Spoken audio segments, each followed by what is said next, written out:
My original intention of doing this video was to show the pristine greens and the lush vegetation and the perfect pristine sun coming through and just showing beautiful nature at its finest. And then God took me for a whirlwind, and he taught me something all over again, even when I didn't even realize it. And the heavens opened up and water just comes pouring down in buckets. And I think to myself, maybe I shouldn't do this hike. I'm trying to do this project on evangelism and trying to show how a hike is like preaching the gospel, and it's a journey, and you're taking a step and you meet people along the way. And then I realized, evangelism isn't always pristine and perfect. It can be dirty, it can be muddy, it can be rough. I'm just having my whole mindset of what evangelism is be shattered, withholding Christ's gospel from those who maybe necessarily I don't agree with, or people who I don't find myself wanting to socialize with. I fill in the blanks. I tell God, yes, I'll do what you want from me, but I gotta kind of have it this way. So I read a book recently by an author named Bob Goff, and the book is entitled Everybody Always. And he gives the argument that it's our call, our mission in life, to love everybody, always, no matter the circumstances. And God doesn't make mistakes with people he puts in our life.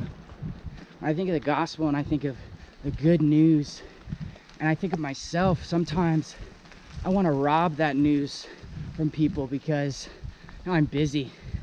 I got too much on my plate. I have other responsibilities. I have to cater to my wife.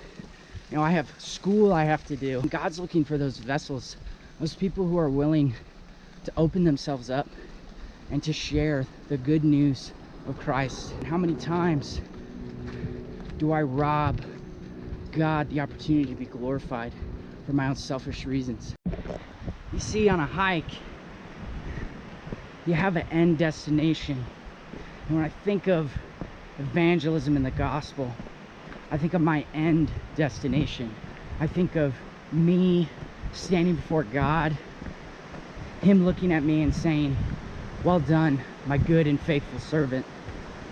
But I also think of my end destination of, what if I miss that opportunity and I don't share enough with those that he's given me the opportunity to? And those are words I don't want to hear, not out of guilt or shame, but the same news that I've been given that's changed my life, I want to tell other people about. And see, we don't go on a hike with no destination. We have a purpose, and it's tough. It's not always easy. You're walking on the road, the path, there's things in your way, there's people we come in contact with that we might not want to, but that doesn't change what the end goal is. And the end goal is to stand before Christ and to hear those words. And so for me, that's what motivates me. That's what the gospel is about. It's about the path to the end destination. See the beauty along the way, even when it rains a little bit, and to make it to the end. The song that comes to mind is Leland, and he talks about how he's been captured by this love that he's seen. As the mercy of God has set him free. And I think to myself, at the end of my life, I don't want to be an empty cup. I want to be like this waterfall, just overflowing with abundance of love, outpouring to those that Christ says are his own children, people that he loves. I want to have the same burden and the same passion to love on them like Christ loved them. I just think that's what evangelism is all about. It's not necessarily a two-step plan.